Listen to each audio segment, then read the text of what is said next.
한번 털보센 방지환 반갑습니다.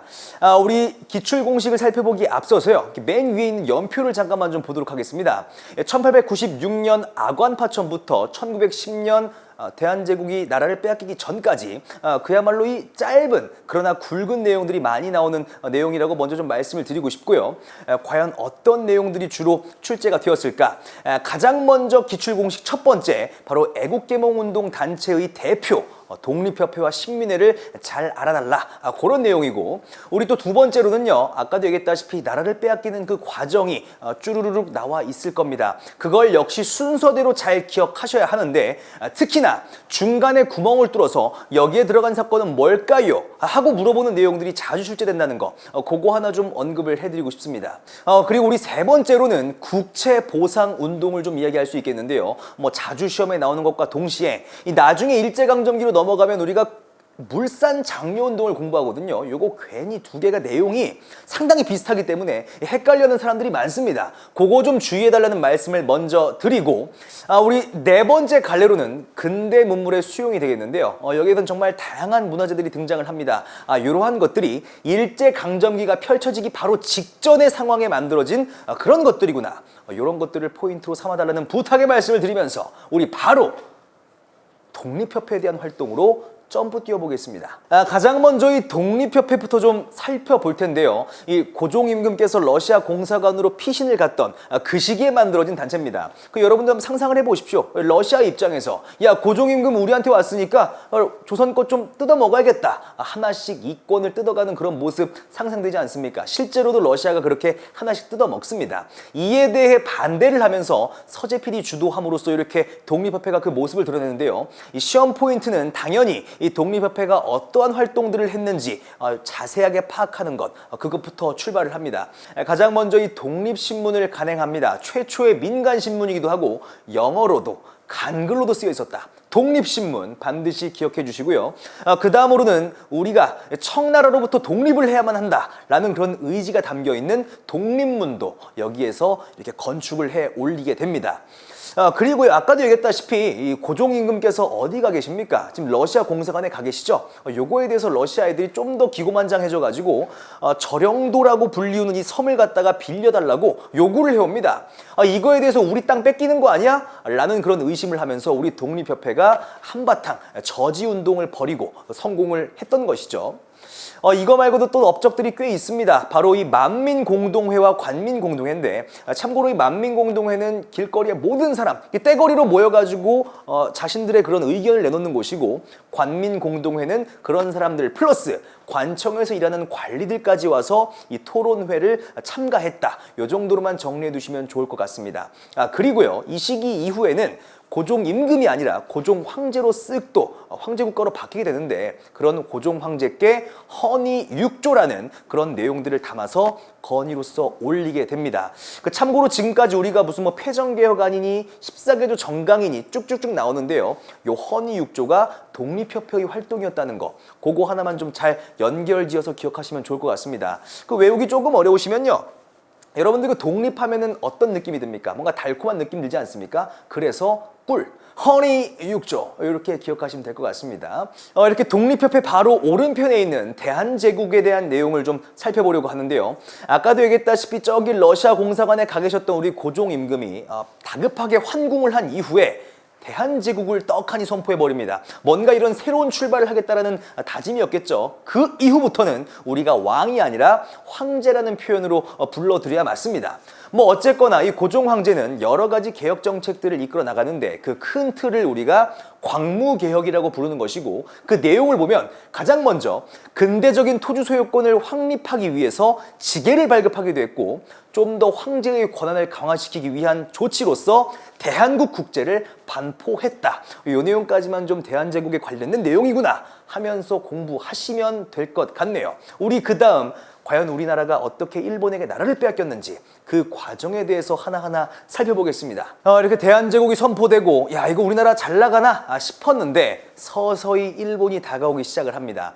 일단 이 일본 입장에서 바라봤을 때 대한제국을 먹기 위해서는 가장 먼저 걸리적거리는 이 러시아부터 제거해야 할 그런 필요가 있었습니다.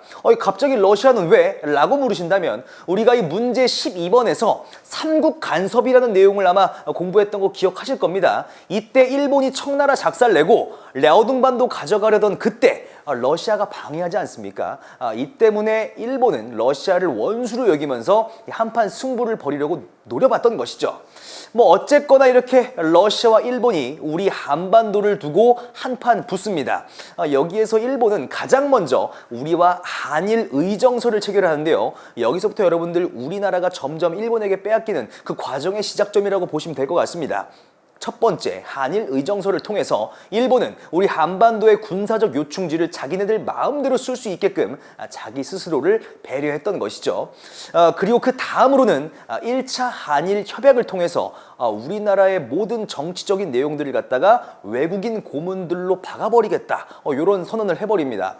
특히 이 가운데서 이 재정 고문의 자격으로 우리나라에 파견된 이 메가타는 화폐 정리 사업을 추진해 나갑니다. 이 화폐 정리 사업은 또 뭐냐라고 물으신다면 일단 기본적으로 이 우리의 경제력을 갖다가 일본이 장악하겠다는 그런 메시지를 담고 있습니다. 그 내용을 자세히 좀 살펴보자면요, 우리나라의 화폐를 갖다가 세 등급으로 나눠서 각각 갑종, 을종, 병종 뭐 이렇게 나눕니다. 그래서 그 상태를 보고 야 이거 별론데 일본 화폐로부터 이렇게 바꿔주는 과정에서 값어치를 상당히 떨어뜨려서 바꿔주는 것이죠. 그러니까 우리나라 사람들이 가지고 있는 이 화폐의 가치 자체가 바닥으로 떨어졌다라는 식으로 알아두시면 좋을 것 같습니다. 메가타의 화폐 정리 사업. 그리고 나서 바로 그 직후의 상황입니다. 일본이 러시아를 상대로 승리를 거둔 것이죠. 이렇게 전쟁이 계속 진행되던 와중에 열강들이 서서히 일본의 손을 들어주기 시작을 합니다. 가장 먼저 이 미국이요, 가스라 테프트 밀약을 통해서 야 일본 니네 조선 가져라, 대신 우리 미국은 필리핀 가져가겠다, 뭐 이런 내용이거든요. 뭐 좌우지간에 이렇게 미국이 승인을 해주고, 또 2차 영일 동맹을 통해서 영국 역시 고개를 끄덕여주면서 결국 일본이 러시아를 상대로 승리를 거두고 한반도에 대한 독점적인 그런 영향력을 행사하기 시작을 한 것이죠. 그 직후에 바로 또 여러분들 보시면 1905년 드디어 우리가 을사조약을 강제로 일본과 체결을 하게 됩니다. 이 과정 속에서 고종 황제는 뭐 여기저기 피해 다니면서 도장 안 찍어 이렇게 하기도 합니다만, 어쨌거나 1905년에 드디어 우리가 강제로 일본과 을사조약을 체결하게 되는데요. 그 내용이 뭐냐라고 물으신다면 일단 가장 먼저 통감이 대신 우리나라를 통치하는 통감부, 그 부서가 설치되고, 또 하나 제일 중요한 겁니다. 외교권을 우리가 박탈당합니다. 이 외교권 박탈당하는 게 뭐 그렇게 대단한 거야? 라고 생각을 할 수도 있겠는데요. 이게 사람으로 비유를 하자면 오감을 제거해버리는 겁니다. 뭐 전문용어로 식물인간 상태로 만들어버린 거라고 생각하시면 편할 것 같네요. 우리의 고종 황제는 이러한 을사조약의 부당함을 널리 알리기 위해서 당시 네덜란드 헤이그에서 개최되고 있는 만국 평화회의에 특사를 3명 파견을 합니다. 하지만 이곳에서 이 3명의 특사가 성공적으로 그 소식을 알리지는 못한다는 거, 그렇게만 좀 기억해 두시고요. 일본 애들의 입장에서는 야 이거 앞에서는 멍청한 척하더니만 뒤에서는 이렇게 또 특사까지 파견해 괘씸함을 느끼면서 고종 황제를 강제로 퇴위시켜 버립니다. 그리고 나서 한일 신협약을 맺어버리는데요. 그 내용이 뭐냐라고 물으신다면 차관 통치가 이어지고 통감의 권한을 더욱 강화시키겠다, 이런 내용을 간단하게 담고 있습니다. 그리고 나서 바로 이 군대를 강제로 해산시켜버리겠다는 내용입니다. 뭐 그 이후에도 자잘자잘한 여러 가지 조약들이 있습니다만 어쨌거나 우리나라의 그런 이권들을 하나하나 빼앗아 가면서 결국 1910년 강제로 일본이 우리를 병합해버리는 사건까지 이어진 것이죠. 여기까지 딱 들었을 때 야 우리나라 사람들 이거 멍청이야 뭐야 왜 가만히 있어? 라고 분명히 생각들 하실 겁니다. 그렇지만 가만히 있지 않았죠. 이 가장 먼저 항일의병운동 1905년 을사조약의 부당함에 맞섰던 을사의병이 되겠습니다. 특히 이 가운데서도 우리 의병장 가운데 신돌석이라는 인물이 또 자주 등장을 할 텐데요. 이분이 바로 최초의 평민 출신 의병장이었다는 거, 그거 하나만 좀 잘 좀 기억해 주시고요. 그리고 나서 1907년 정미 7조약 당시에 해산된 군인들, 이들이 집으로 돌아가지 않습니다. 바로 의병에 합류했던 것이죠. 당시의 의병은 군인들을 합류시킴으로써 더욱더 강력해진 군사력과 조직적인 움직임을 더해서 13도 창의군이라는 더욱더 큰 덩치를 만들어내고 심지어 이 서울 진공작전까지 진행하게 됩니다. 물론 뭐 안타깝게도 실패합니다만 뭐 좌우지간에 이런 사건이 있었다는 것만 알아두시면 될 것 같아요. 여기까지가 총칼 들고 싸운 건데요. 여러분들 붓과 펜도 엄밀히 말하자면 무기가 될 수 있겠죠. 야, 지금 당장 일본이랑 맞짱 뜨지 말고 좀 더 실력을 키운 이후에 그 다음에 싸워보자 라는 의미에서의 움직임도 역시 있었습니다. 애국계몽 운동을 좀 살펴볼 텐데요. 가장 먼저 보안회라는 단체가 눈에 띌 겁니다. 이름 그대로 말 그대로 이름값 했습니다. 당시에 일본이 황무지 개강권을 요구해 왔는데 이걸 열심히 또 저지하면서 말 그대로 보안해냈던 단체입니다. 또 하나가 더 있었죠. 대한자강회. 이 단체는 정말 여러 가지 활약이 있습니다만 일단은 고종 황제 강제 퇴위에 반대하는 운동을 펼쳤다. 요거 잘 좀 봐주시면 될 것 같고 또 헌법을 연구하는 그런 활약도 역시 펼쳐나갔습니다. 그리고 나서요, 이 애국계몽 운동을 설명할 때 절대 빼놓고 지나갈 수가 없는 단체가 드디어 등장을 했습니다. 바로 이 신민회가 되겠는데 이 신민회의 활동들은 여러분들 기본적으로 다 알아두시면 좋겠는데요. 가장 먼저 주요 인물, 양기탁, 이승훈, 안창호 정도, 그리고 이들이 세운 학교도 잘 기억하셔야겠습니다.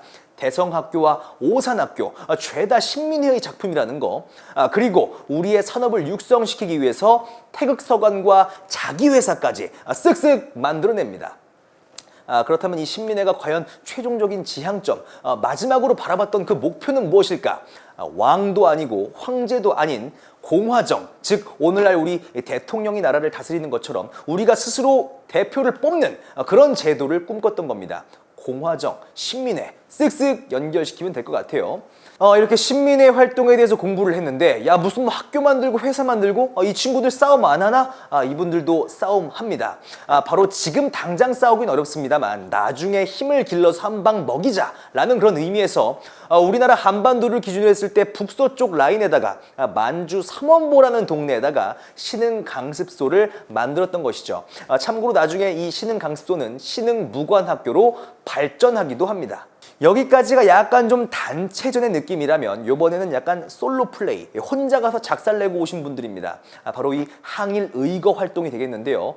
일단 그쪽 보시면은 그 을사조약 라인에 맞습니다. 이 나철 오기호라는 사람이 보이죠.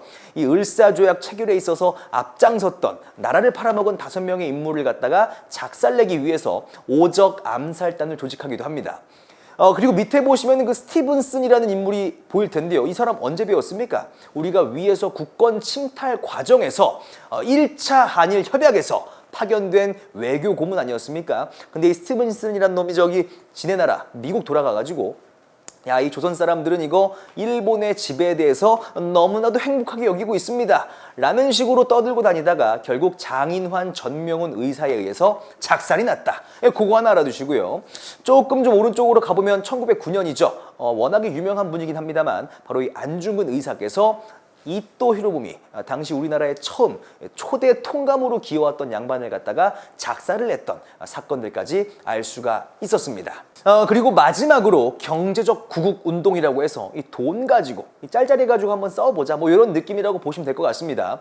당시 우리가 일본에게 진 빚을 갚아야 한다라는 식으로 이야기를 하면서 당시 대구에서 시작된 요 국채보상운동, 돈 갚자는 거니까 당연히 리더의 이름은 뭐겠습니까? 서상돈. 요거 하나 포인트로 잡아가시고요.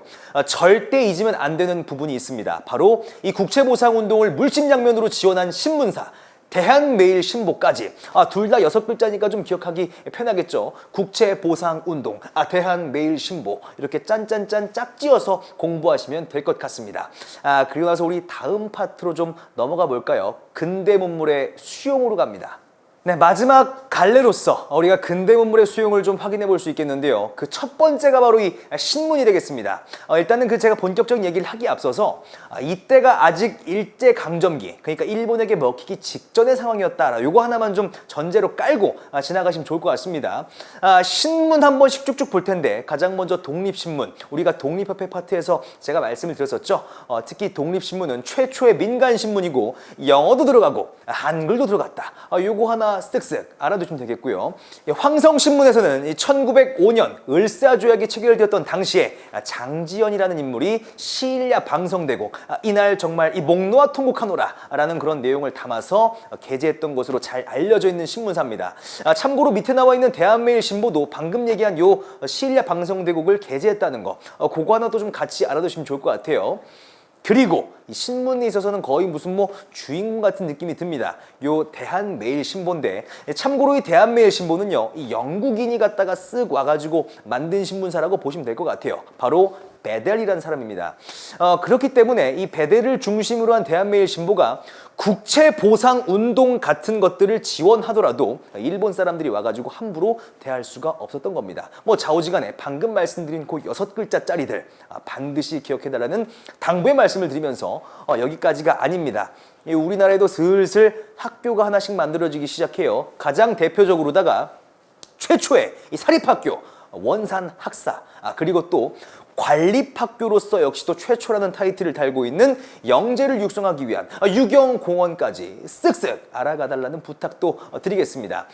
그리고 나서 이 우리나라에도 슬슬 철도가 이렇게 깔리기 시작을 합니다. 서울과 인천, 정확하게는 노량진에서 인천을 잇는 경인선이 깔리고요. 그리고 나서 이 서울 내부를 갔다가 왔다리 갔다리 전차가 이때 또 깔리게 됩니다. 그리고 나서 우리 빨간색으로 되어 있는 부분 있죠. 방문국, 그러니까 인쇄소가 되겠습니다. 문자를 박는다, 뭐 이런 의미로 알아두시면 좋겠죠. 그리고 우리 끝내기 전에 잠시 그 건축물 한 번씩만 좀 보고 지나가겠습니다. 가장 먼저 뭐 덕수궁 석조전이라든가 쓱 보고 계시죠. 이렇게 생겼으면은 대충 일제강점기 직전이구나. 그리고 또 하나 더 있다면 명동성당 형님도 쓱 딱 보시고 이때면은 역시 또 일제강점기 직전이구나. 쓱쓱 정리하시면 더 이상 어려울 내용 없을 것이다 말씀을 드리면서 우리 마지막 기출 핵심 키워드로 가겠습니다. 이렇게 문제 13번을 마무리 지으면서요, 어떤 내용들이 주된 내용이었는지 기출 핵심 키워드 하나하나 보면서 끝내도록 하겠습니다. 우리가 가장 먼저 독립협회의 활동에 대해서 공부를 했었죠. 그 가운데서도 제일 중요한 것들, 만민공동회와 독립문 꼭 좀 기억하시고, 그리고 일제가 우리나라를 어떻게 하나하나 빼앗아갔는지 그 국권 침탈 과정을 순서대로 반드시 기억해달라는 부탁을 먼저 좀 올리겠습니다. 그 가운데서도 키워드 을사조약을 맺고 그 이후에 이 을사조약의 부당함을 널리 알리기 위해서 헤이그 특사를 파견했던 고종 황제, 결국 안타깝게도 강제로 퇴위를 당하게 되는 그런 스토리까지 반드시 순서대로 기억해달라는 부탁드리겠습니다. 당연히 이렇게 가만히 있으면 우리 민족이 아니었었죠. 의병의 형태로서 한번 보여주는데, 가장 크게 을사의병, 이 당시에 최초의 평민 출신 의병장 신돌석이 바로 이 을사의병 당시의 주인공 중에 한 명이었습니다. 그리고 정미의병도 좀 기억해 주시고요.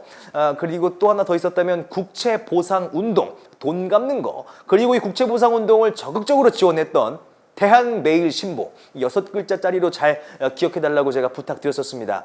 그리고 마지막으로 애국계몽운동단체 가운데서도 가장 유명한 신민회가 세운 대성학교와 오산학교, 이거 외에도 여러 가지 활동들을 잘 기억해달라는 부탁드리면서 우리 문제 13번 털보쌤 갑니다.